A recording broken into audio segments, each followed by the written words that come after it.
Happy book birthday to Filthy Sugar! Hi, my name is Heather Babcock, and this is my debut novel, Filthy Sugar. Filthy Sugar was published 1 year ago today, at the very beginning of the pandemic, and I thought I would celebrate with a short reading. I still haven't been able to read in person, but maybe I will in the next year or so. So yes, I thought I would celebrate with a short reading in my pajamas, as fitting for a book that was released just a few months into the pandemic.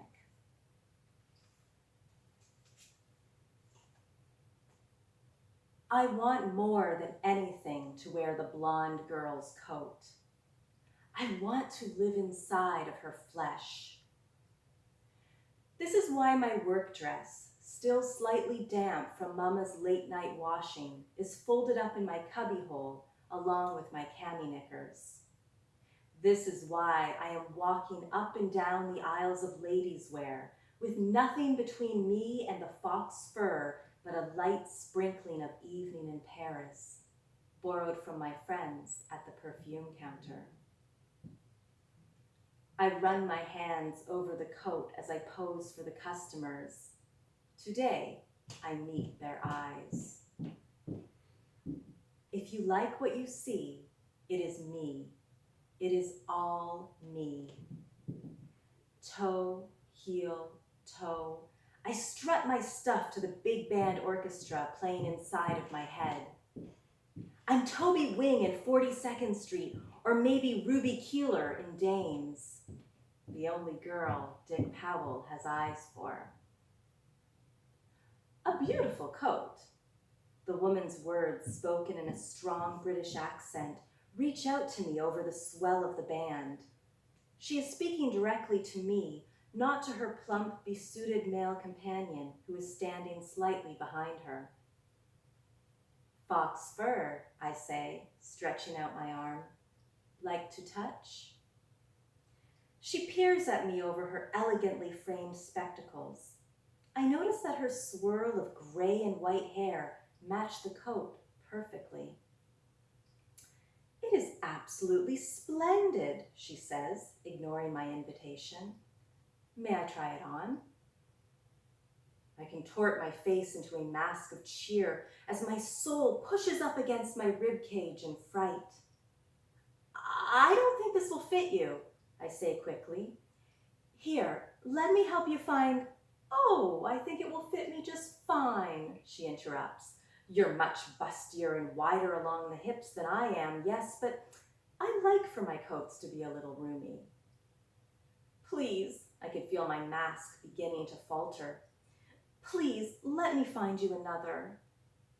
The woman's own mask of cool elegance disintegrates, and her next words tear out at me through gritted teeth. Let me try on the coat, little girl. Now. Her male companion inches forward. Give my wife the coat, he barks. I step backwards and shake my head. The woman's eyes and mouth open wide as her claws descend upon me. You stupid little fool, she cries, ripping open the coat. Her screams slash at my bare skin, exposing my nudity as I fall into a rack of bathing costumes. I jump up, wrapping the coat around me quickly and run out, past the woman's violently gaping mouth and Anne's puzzled pink face. Through the haze of indignation, I spot a pair of eyes smiling at me in amusement. One blue and the other a dark shade of warm honey.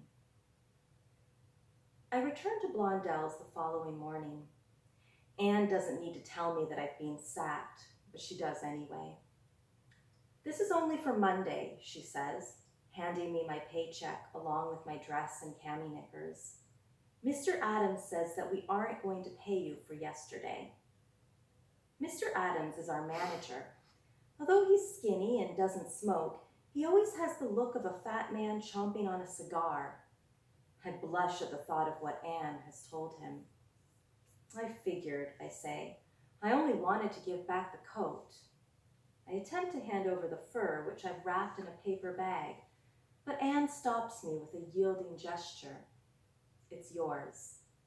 I gape at her in confusion as she rifles through the drawer behind the counter. That man, the handsome one with the funny eyes, he bought it for you. He said his name was Mr. Manchester. And she produces a tiny cream-colored envelope. He told me to give you this. Anne's manner has changed from businesslike to schoolgirl giddiness. I take the envelope from her and gently remove the small gold-embossed card. The address of the Apple Bottom Burlesque Theater is printed in tiny cursive below a bold font. A tremendous opportunity awaits the few women who are selected as Apple Bottom girls. I turn the card over and silently read the message, handwritten with a fountain pen on the back. 4 o'clock, Thursday afternoon. Ask for Raoul. What does it say? Anne asks, craning her neck over the counter. I smile at her and drop the card into my faux crocodile handbag, enjoying the accompaniment of Anne's disappointed sigh as my purse snaps shut. Goodbye, Anne. I turn on my snub-nosed heels and make my final strut through ladies' wear. Before I reach the exit, though, I stop and unbutton my cheap cloth coat, letting it fall to the freshly waxed floor. Aware that Anne and the customers are watching me, I toss my hair back like a silver screen queen and slip into the fox fur coat. Their sea of gawking faces resemble a drawer full of rolled up pink socks as I blow them all a big farewell kiss and push my way through the exit doors. Thank you. Filthy Sugar is available from Ainana Publications and fine quality booksellers everywhere.